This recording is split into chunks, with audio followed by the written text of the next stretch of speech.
এই মুহূর্তে সেরা পাঁচ।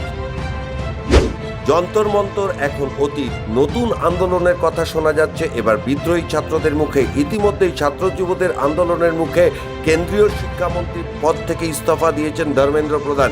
এর মধ্যেই ছত্তিশগড়, উড়িষ্যা ও পাঞ্জাবের শিক্ষামন্ত্রীর ইস্তফার দাবি উঠছে বিভিন্ন মহল থেকে।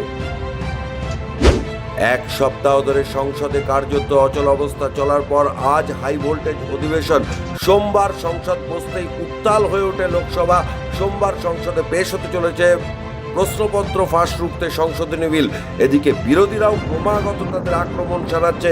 কেন্দ্রীয় শিক্ষামন্ত্রীর পদ থেকে ধর্মেন্দ্র প্রধানের ইস্তফা, নিট প্রশ্নপত্র ফাঁস সহ একাধিক ইস্যুতে এদিন উত্তাল হয়ে ওঠে সংসদ।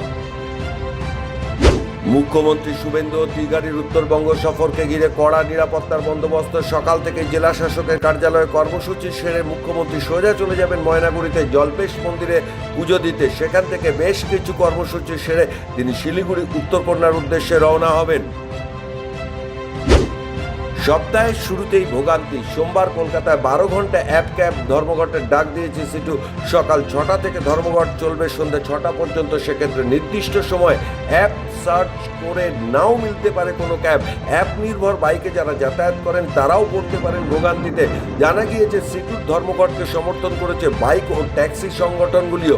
এর ফলে সপ্তাহের শুরুতে চরম ভোগান্তির মুখে পড়েছেন যাত্রীরা। নতুন বিজেপি সরকার রাজ্যে আইনের শাসন প্রতিষ্ঠা করতে পারছে না। বিশেষ করে 21শে জুলাই শহীদ দর্পণে রাজ্যের বিভিন্ন প্রান্তে যেভাবে কংগ্রেস কর্মী সমর্থকদের আটকানো হয়েছে তার বিরুদ্ধে ও রাজ্যে আইনের শাসন বলবৎ করতে প্রদেশ কংগ্রেসের তরফ থেকে আগামী 5ই আগস্ট লালবাজার অভিযানের ডাক দেওয়া হয়েছে, খবর জানিয়েছেন প্রদেশ কংগ্রেস সভাপতি শুভঙ্কর সরকার।